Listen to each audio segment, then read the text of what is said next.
In 1965, 17-year-old high school student Randy Garner stayed awake for 264 hours.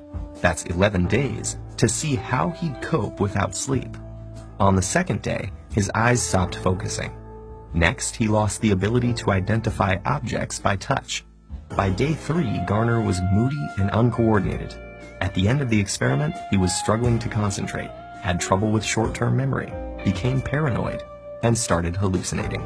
Although Garner recovered without long-term psychological or physical damage, for others, losing shut-eye can result in hormonal imbalance, illness, and in extreme cases, death.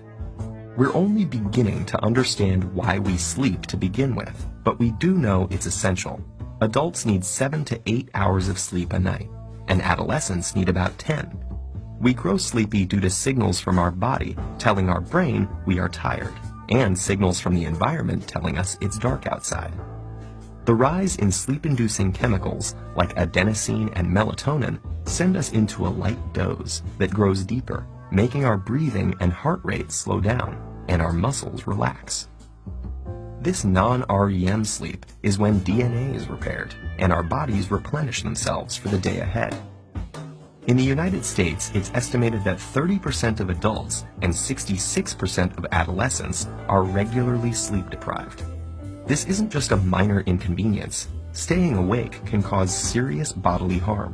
When we lose sleep, learning, memory, mood, and reaction time are affected. Sleeplessness may also cause inflammation, hallucinations, high blood pressure, and it's even been linked to diabetes and obesity. In 2014, a devoted soccer fan died after staying awake for 48 hours to watch the World Cup. While his untimely death was due to a stroke, studies show that chronically sleeping fewer than 6 hours a night increases stroke risk by 4.5 times compared to those getting a consistent 7 to 8 hours of shut-eye. For a handful of people on the planet who carry a rare inherited genetic mutation, sleeplessness is a daily reality. This condition, known as fatal familial insomnia, places the body in a nightmarish state of wakefulness, forbidding it from entering the sanctuary of sleep. Within months or years, this progressively worsening condition leads to dementia and death. How can sleep deprivation cause such immense suffering?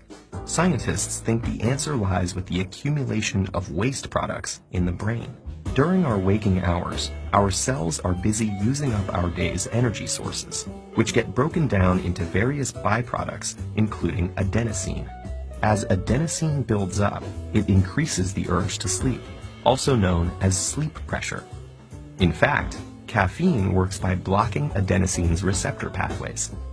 Other waste products also build up in the brain, and if they're not cleared away, they collectively overload the brain and are thought to lead to the many negative symptoms of sleep deprivation. So what's happening in our brain when we sleep to prevent this? Scientists found something called the glymphatic system, a cleanup mechanism that removes this buildup and is much more active when we're asleep. It works by using cerebrospinal fluid to flush away toxic byproducts that accumulate between cells.